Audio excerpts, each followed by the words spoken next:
আসসালামু আলাইকুম ফ্রেন্ডস, অ্যাডুজেট শিক্ষায় আপনাদেরকে স্বাগতম। আপনারা সবাই কেমন আছেন? আশা করি সবাই ভালো আছেন। বরাবরের মতো আপনাদের সাথে আছি আমি সাইফুল ইসলাম। চলে এসেছি নতুন একটি টিউটোরিয়াল নিয়ে। সো আজকের টিউটোরিয়ালটি কোন বিষয়ের উপর হতে চলেছে সেটা নিশ্চয়ই আপনারা টাইটেল এবং থাম্বনেল দেখে অলরেডি বুঝে গেছেন।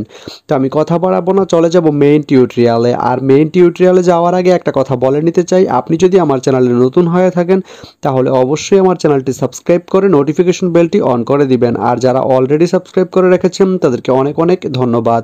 যারা আমার এই ভিডিওটি ফেসবুক থেকে দেখছেন তারা আমার পেজটি ফলো করে সাথেই থাকবেন। তো চলুন চলে যাই মেইন টিউটোরিয়ালে।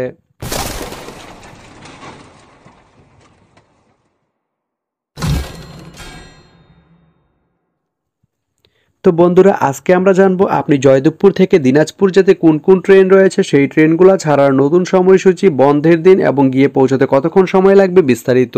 তা আমি যদি আপনাদেরকে ট্রেনের সময়সূচিগুলো বলে দিই, আপনি জয়দেবপুর থেকে দিনাজপুর যেতে প্রথমেই যে ট্রেনটি রয়েছে সেটি হচ্ছে একতা। একতা ট্রেনটি জয়দেবপুর থেকে ছাড়বে সকাল 11টা 8 মিনিটে এবং এটি দিনাজপুর গিয়ে পৌঁছবে সন্ধ্যা 7টায়। এই ট্রেনটির কোনো অফ ডে নেই। এরপরে রয়েছে দ্রুতযান। দ্রুতযান ট্রেনটি জয়দেবপুর থেকে ছাড়বে রাত 9টায় এবং এটি দিনাজপুর গিয়ে পৌঁছবে ভোর 4টা 20 মিনিটে। এই ট্রেনটির কোনো অফ ডে নেই।